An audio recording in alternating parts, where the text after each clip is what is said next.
edition of What's New at Charlie's. This week we're heading to Missouri. We're going to try a Ben Holladay Bottled-in-Bond Missouri Straight Bourbon whiskey. My good friend Mr. Don Williams. How are you, Don? Charlie, our first Missouri bourbon. Our first Missouri bourbon. Absolutely. What makes it a Missouri bourbon? Well, I'll tell you. Other than the obvious, it's in Missouri. I'll tell you what. I love this because there's historical significance to the brand, to the name, and to the bourbon actually. Because I found out, and I would never have found this out until we did a Missouri bourbon. But in 2019. They passed a law in Missouri that says to be called a Missouri Straight Bourbon. Not only must it be distilled in the state of Missouri, but the barrel must be manufactured in the state of Missouri. It must be aged in the state of Missouri.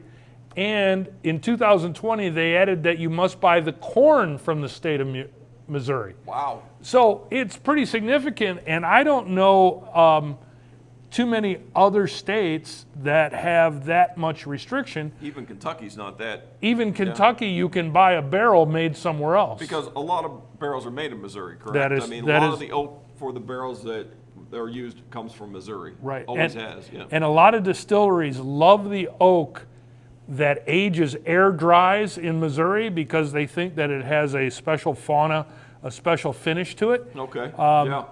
So I think that's really cool, and it really kind of separates Missouri bourbon. Yeah, absolutely. I didn't even know there was a thing, a Missouri bourbon, but pretty interesting. Absolutely. Actually. So I'll have to look around and see what other Missouri bourbons are lurking out there. So this one, 6 years, got a great color to it. Look at that. It does. And so this is actually distilled in Missouri at what is now the Ben Holladay Distillery, correct? That is my understanding, and not only is it the oldest distillery in Missouri, but it also is designated as the oldest distillery west of the Mississippi, still in operation on its original site. Wow, that's pretty cool. Right. Yeah. So Ben Holladay was a real guy, right? Yeah, he was a tycoon. Yeah. He made his money in stagecoaches. He did so we're going back a few years. Oh yeah. Okay, so 1800s. Okay, 1800s. And he was at one time the largest employer in the United States. Think about that. When the country was a smaller fledgling country. Yeah. But he was a transportation tycoon. He invested in stagecoaches. He was part of. He sold his stagecoach line to Wells Fargo. Company. Yeah. He had railroads. He had all kinds of steamships. He was a shipping tycoon, and for a while there, he actually even was involved in the Pony Express. Really? Mm-hmm. Wow.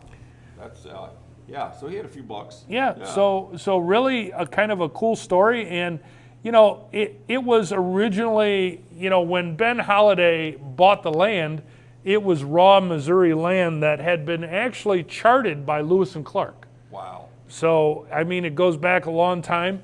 And, really, it was known as the Blue Springs Distillery because, as we talked off camera, a lot of these brands that are now named in honor of Ben Holladay, when he would have owned the operation, he wouldn't have had a brand named after himself. Right, yeah. So it was the Blue Springs Distillery. They probably had several different brands specific to the time. Uh-huh. But now he's being honored, with a brand of himself, named after himself. That is awesome. So, I always say here at Charlie's that I talk to people. I tend to talk to some people here at Charlie's. But the history of bourbon is fascinating. It is. If you, even for some God-known reason you don't want to drink it, even if you just like to read about it, it is a fascinating read. It is a fascinating study. It is the American spirit, and it is American history. And this is just one more example of some great American history that I would have never known about. I will tell you that by now that I love the history as much Yeah. as much as any part of it. Yeah. In fact, a lot of my tastings, public tastings that I do, I have to tone down the history a little bit because everybody's not as into that. Yeah. But it is fascinating, and this is another element of that fascinating history. Yeah, absolutely. So, like I said, that's all fascinating. So, the old stale, like tax stamp on it, I like that. Yep. It's kind of got a throwback looking bottle, good looking packaging. So again, really great color. So yeah, so I don't know how long this has been available. It just came to Michigan recently. So, but that doesn't mean a whole lot. It could have been, you know. Cheers. Yeah, cheers, buddy.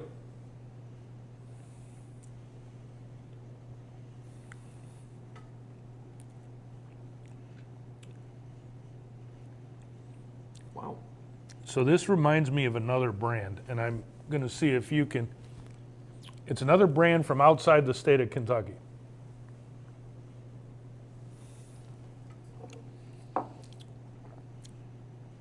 It does taste familiar to something, but To me, it tastes familiar to some of the Garrison Brothers products. well, maybe. Yeah, okay, I could see that.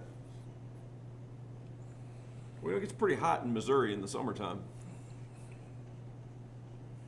I think that's why they call it Missouri, right? So really, really a unique fruit note, kind of like tart cherry to me. Yeah. It's got spice. It's got a good finish.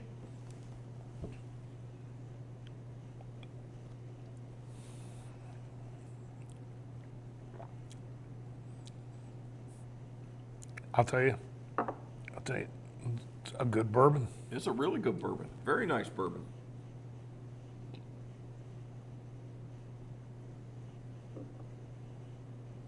Yeah.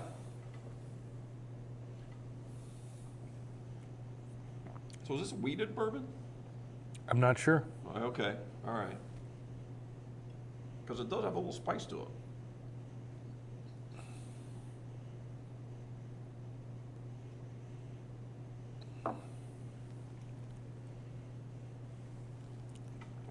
I apologize for that. I'll look it up, Yeah. but I'm really not sure. I got so enamored of the history with Wells Fargo and the Pony Express that I kind of You geeked out? I Your kind of history geeked out after a while. Yeah. But especially, imagine back in the day, the great Lewis and Clark expedition goes out there and they chart this land in Missouri, Yeah. and 50 years later, this guy comes in and says, "I'm going to buy that land charted by Lewis and Clark." Yeah. It's just kind of Kinda fascinating. crazy, huh? Yeah.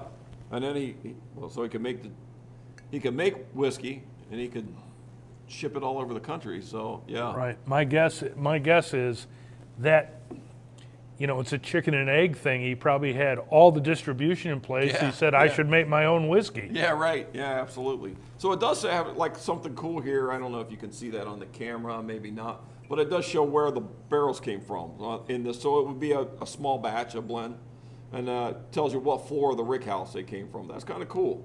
27% on the second, 55 on the third, and 18% off the fifth level of their rick house. So, some cool little information there. But bottom line, it's a great drinking bourbon, man. Yeah. Yeah, I will tell you that I'm a Kentucky bourbon guy, Yeah. but there are now some players, Garrison Brothers being one. Yep. This is another one.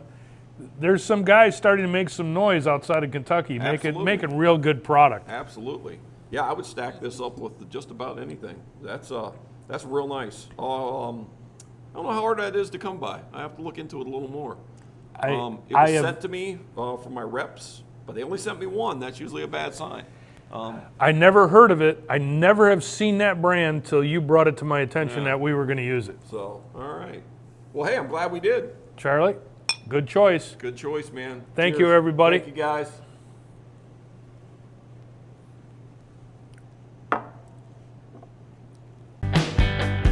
What's doing Charlie's still on Main?